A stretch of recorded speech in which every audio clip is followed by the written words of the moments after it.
안녕하세요. 샬럿입니다. 오늘 준비한 신간도서 위대한 의사 예수입니다.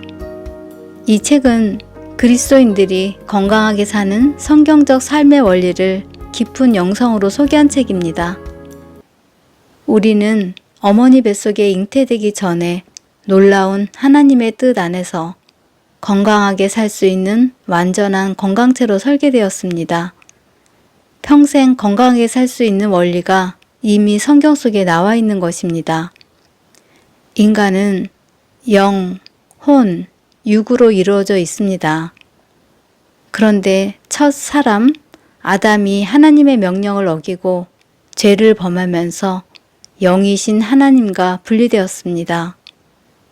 영이 죽은 인간은 자기의 생각과 육체의 욕심을 따라 살다 보니 각종 스트레스와 질병을 겪게 되었습니다. 많은 그리스도인이 건강하지 못하고 여러 가지 질병에 시달리는 이유는 무엇일까요? 우리가 겪는 질병에는 크게 죽음에 이르는 병, 징계를 위한 병, 하나님의 영광을 위한 병이 있습니다. 지금까지는 이러한 질병이 생기는 원인에 대하여 성경적 관점에서 본질을 설명하지 못하였습니다. 그저 믿음이 부족해서 죄 때문에 하나님의 뜻이 있을 거야, 간절히 기도하면 낫게 해주실 거야 같은 생각을 하는 것이 일반적이었습니다. 하지만 위대한 의사 예수에서는 이러한 질병을 일으키는 근본 원인이 7가지 스트레스, 즉 분노, 죄책감, 정욕, 원망, 탐심, 두려움, 시기심에 있으며 그 해결책 또한 성경 속에 있음을 자세하게 설명합니다. 우리가 겪는 7가지 스트레스가 생기는 것은 우리가 하는 생각, 우리가 하는 말, 우리가 하는 행동, 우리가 먹는 것, 우리가 물려받은 것 때문에 우리가 다시 하나님의 말씀대로 생각하고 말하고 행동하며 먹지 말아야 할 것을 먹지 않을 때 근본적으로 치유될 수 있음을 성경 말씀과 의학적 근거를 들어 설명합니다. 우리를 하나님의 형상에 따라 창조하신 하나님은 성경 말씀 곳곳에서 질병에 걸리지 않고 건강하게 살 수 있는 길을 수없이 알려주고 계십니다. 그러나 우리는 하나님의 말씀보다는 현대의학과 약물에 의지하는 경우가 많습니다. 결국 근본적인 치유가 되지 않고 일생 질병의 고통에 시달리는 그리스도인이 많습니다. 위대한 의사 예수는 현대의학이나 약물로 치료되지 않는 각종 스트레스와 질병에 시달리고 있는 그리스도인이라면 꼭 한번 읽어보아야 할 필독서입니다. 건강에 기여하는 3가지 주요 요인. 1. 유전적 경향. 수많은 잘못을 저지른 할아버지는 90살까지 살았으나 그의 손자는 겨우 2살배기의 아기임에도 암으로 죽어갔다. 할아버지는 부모로부터 튼튼한 체격을 물려받았지만 잘못된 생활 때문에 아들과 손자의 체격은 약해진 것이다. 2. 체질. 1940년대에 프랜시스 포텐저는 고양이를 5그룹으로 나누어 실험을 했다. 첫 번째 그룹은 영양가 있는 음식을 먹었고 평생 건강하게 지냈다. 나머지 4개 그룹에는 정크푸드가 적용되었다. 잘 먹지 못한 일대 고양이들은 말년에 질병에 걸렸다. 2대째에는 평균 수명의 중간쯤에 같은 질병이 발병하였고 3대째는 초기에 발병하였다. 포텐저 박사는 3대째의 고양이들은 번식할 만큼 오래 살지도 못한다는 사실을 발견했다. 그가 2대째 고양이들을 건강하게 돌보았을 때 그들은 번식할 수 있었고 그들의 자손들에게 점점 더 강한 유전자를 물려줄 수 있었다. 3. 다양한 스트레스. 우리의 유전적 경향과 허약한 체격이 질병으로 귀결될지 여부는 우리가 주로 생각하고 말하고 행동하는 삶에서 받는 스트레스에 의해 결정된다. 제한된 시간 동안 과도한 책임을 다하려고 하거나 부족한 재정 상태로 인해 초과한 청구서를 무리하게 지불해야 하는 상황 등 곳곳에 수많은 스트레스 요인이 있을 수 있다. 그러나 가장 큰 스트레스는 분노, 죄책감, 정욕, 원망, 탐심, 두려움, 시기심과 같은 태도에서 나온다. 이것들은 우리 몸의 면역 체계를 파괴한다.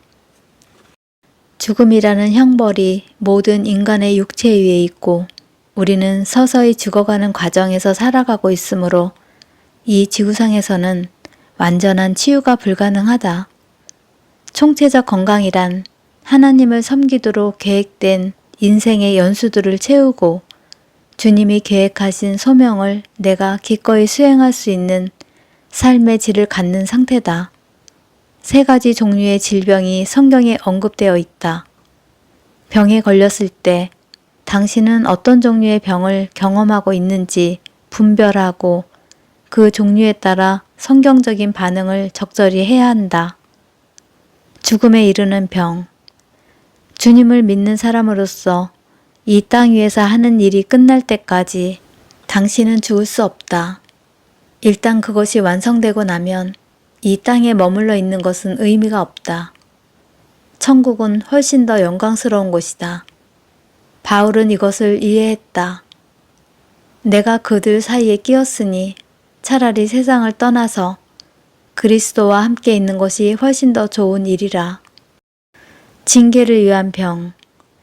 하나님의 법을 어겼을 때는 신체적, 정신적, 감정적, 그리고 영적인 결과가 뒤따른다. 그리고 하나님의 도덕법을 어기는 사람에게 가장 심한 결과가 뒤따른다.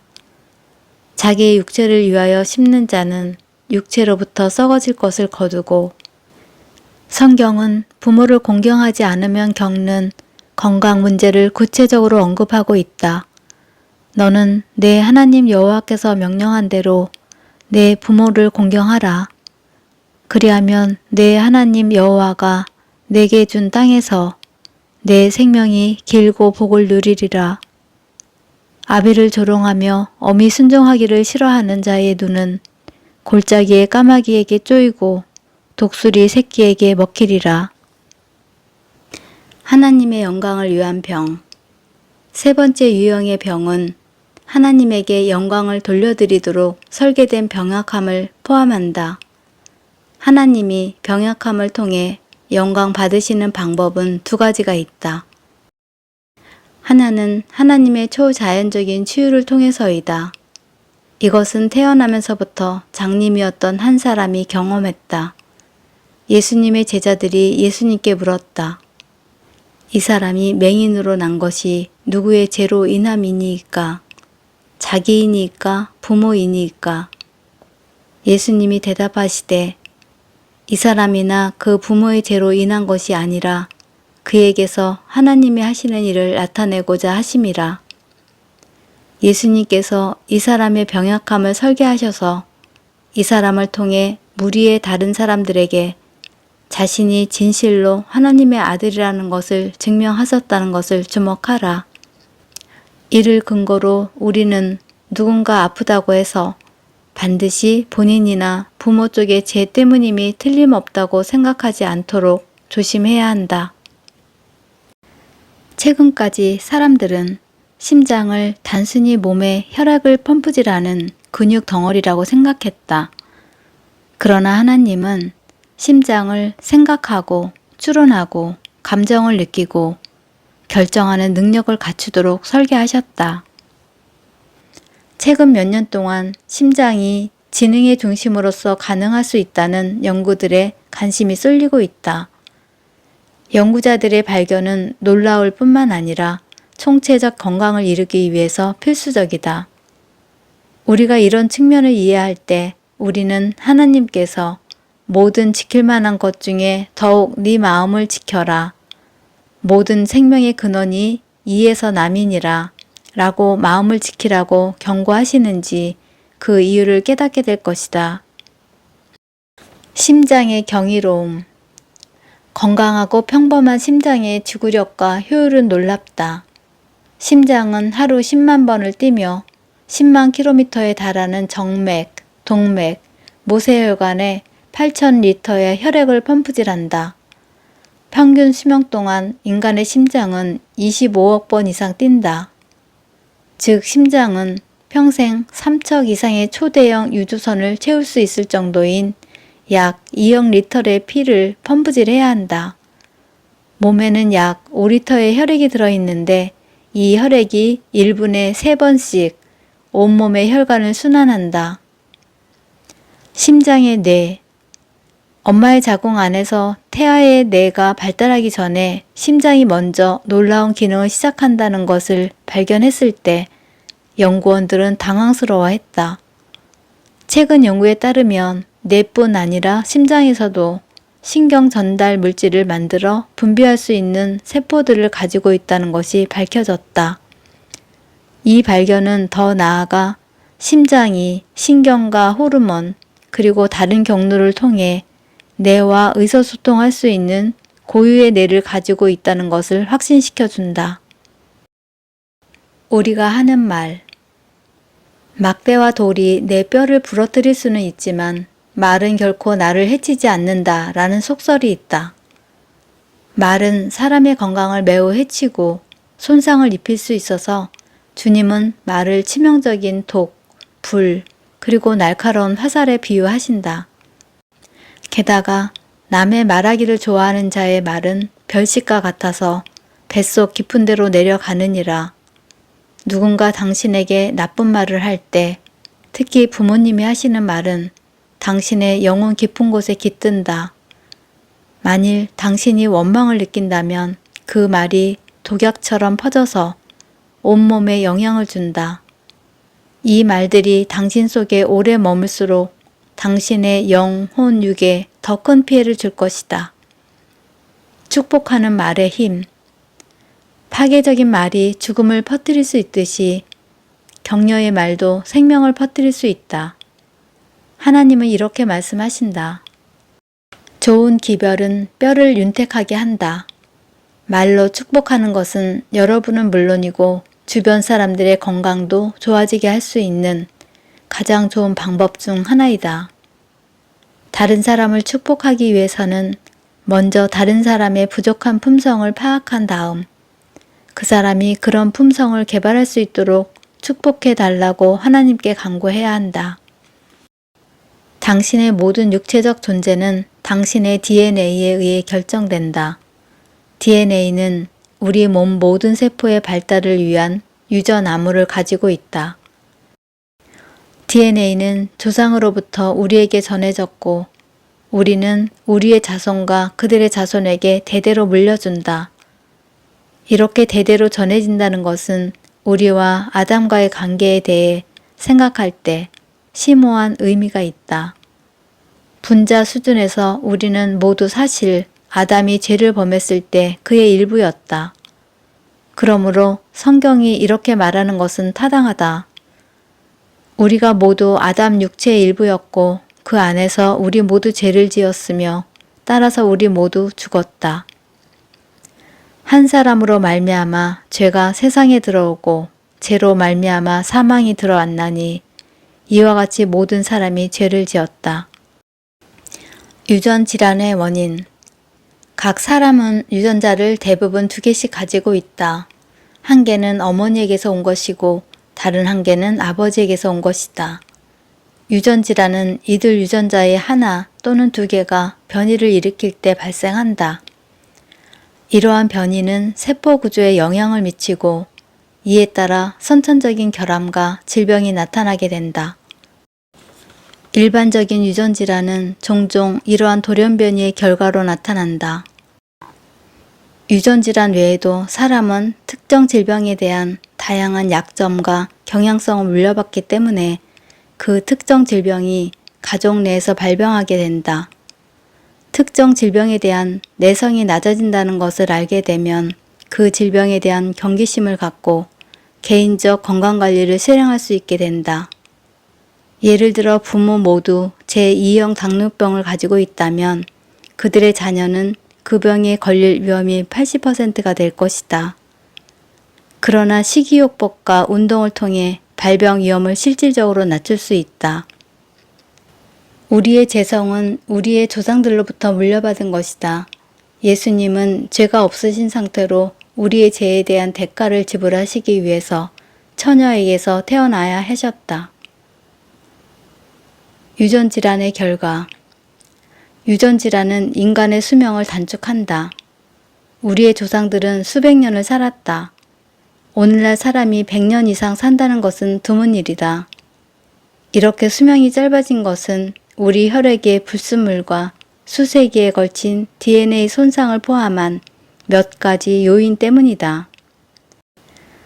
하나님께서 아담 안에 창조하신 DNA는 계속해서 분열되고 증식해왔다. 이를 근거로 우리는 아담이 죄를 범했을 때 아담의 일부였기에 그의 위법의 결과를 겪고 있다. 스트레스는 어떻게 질병을 일으키는가? 스트레스는 오래전부터 통증과 질병의 주요 원인으로 인식되어 왔다. 따라서 질병을 치료하는 데 있어 단순히 증상을 없애는 약물을 1차적으로 처방한다는 것은 놀랍고도 불행한 일이다. 약은 몇몇 증상을 완화할 수는 있지만 질병의 원인이 되거나 큰 영향을 미치는 근본 스트레스를 해소하지는 못한다. 증상만을 다루는 접근법은 이렇게 말하는 것과 같다. 당신이 무엇을 생각하고 무엇을 말하고 무엇을 하고 무엇을 먹고 무엇을 물려받았는지 진정으로 중요하지 않다. 그냥 이 약을 먹어라. 그러면 좀 나아질 것이다. 그러나 좀 나아진 것 같다에 대한 대가로 종종 약의 부작용을 경험한다. 그러면 그 부작용으로 인해 추가적인 약물이 필요하고 결국 점점 더 많은 부작용이 초래된다. 어떤 경우에는 증상을 치료하기 위해 고안된 약물이 실제로 문제를 심화시키기도 한다. 일부 항우울제가 그러한데 어떤 약물은 자살 위험도를 높인다고 보고된다. 더욱 효과적인 접근 방법은 근본 원인을 확인하고 그 원인을 해소한 후 질병에 대해 논의하는 것이다. 스트레스로 인한 질병 추적하기. 리케 하머 박사는 독일의 내과 의사다.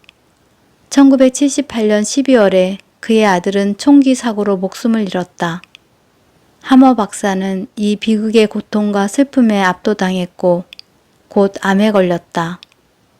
그는 자신의 암과 슬픔으로 인한 스트레스 사이에 어떤 연관성이 있는지 궁금했다.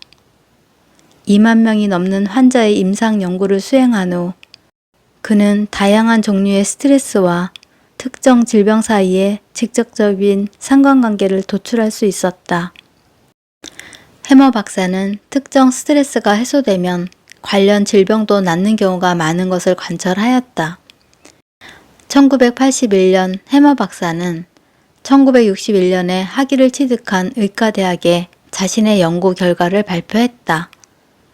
그는 이 자료를 대학에서 가르칠 수 있을 거라는 생각에 흥분했다. 왜냐하면 그의 삶의 목적은 질병의 근본 원인을 찾아 제거하는 것이었기 때문이다. 그러나 몇 달 동안의 침묵 후 대학 관계자들은 만약 해머 박사가 이 내용을 가르친다면 그의 의료 면허가 취소될 것이라고 답했다. 해머 박사는 대학 관계자들의 답변을 받은 후에도 귀중한 경험에서 산출된 연구 자료를 차마 외면할 수는 없다고 생각했다.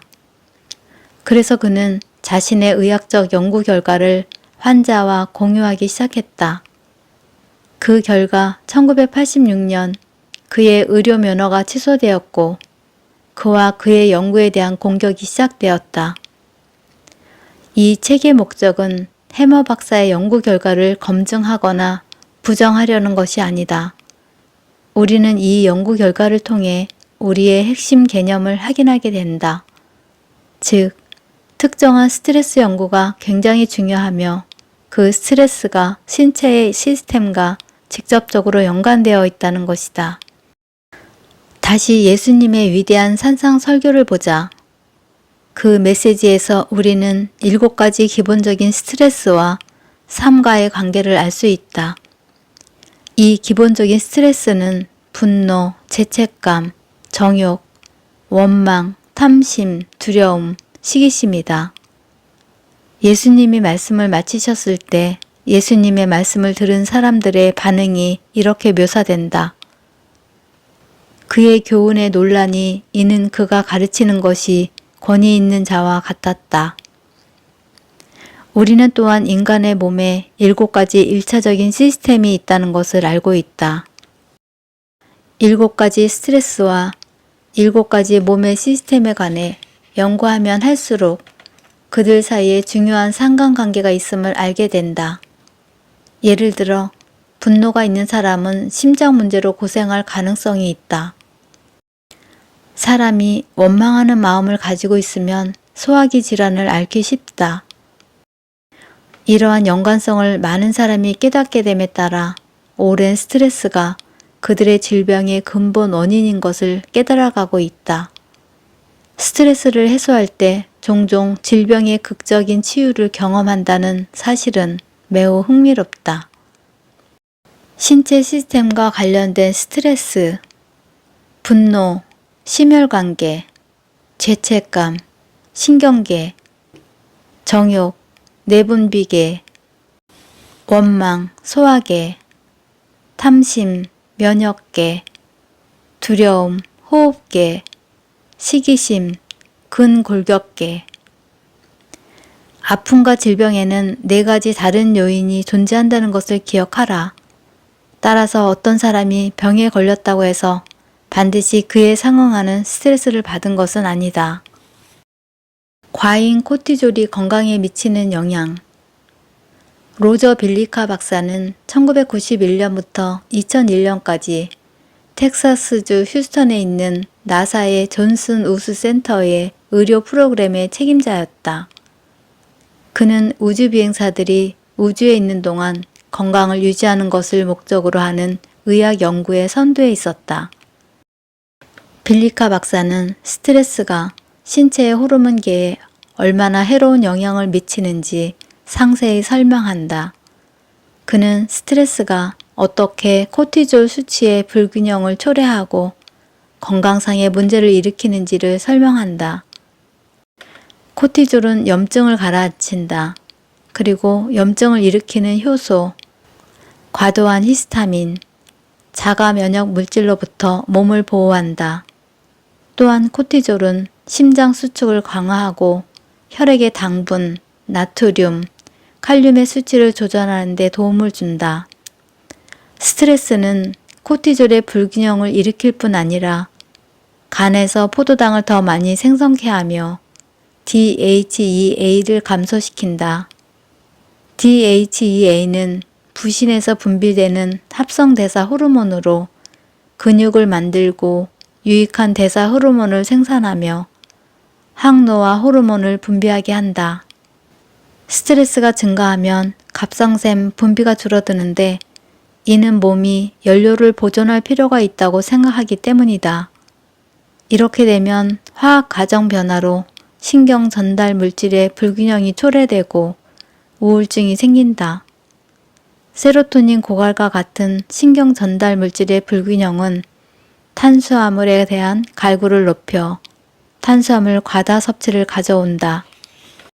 탄수화물 과다 섭취로 혈당이 증가하면 인슐린 분비도 증가하고 인슐린 저항성이 높아져서 당뇨병이 발생할 수 있다. 인슐린 저항성이 높아져 세포의 당 활용도가 떨어지면 세포 에너지의 감소로 피로와 근육 손실이 발생한다. 지방에서 당 에너지로의 변환이 억제되어 체중이 증가한다. 스트레스에 대응하는 방법. 변연계는 뇌의 중앙에 위치하며 시상하부와 뇌하수체를 포함한다. 변연계는 끊임없이 신체로부터 감각을 받아들이고 처리한다. 변연계는 온도 조절기처럼 일정한 균형을 유지하기 위해 신체의 기능을 지속해서 조절한다. 또 감정 저장 시스템 역할을 하여 나중에 찾기 쉽게 가치에 따라 기억을 색인화한다. 변연계는 스트레스 호르몬 시스템의 직접적인 영향을 미치며 자율신경계에 영향을 미친다. 변형계가 스트레스를 감지하면 신경 전달 물질이 분비되고 이에 따라 일련의 호르몬들이 연속적으로 분비된다. 이 호르몬들의 목적은 처음에는 유익하다. 그러나 지속적이거나 만성적인 스트레스가 있으면 호르몬 분비가 몸에 손상을 준다. 뇌 외부에 있는 자율신경계는 또한 스트레스 반응을 통제하는 중추 역할을 한다.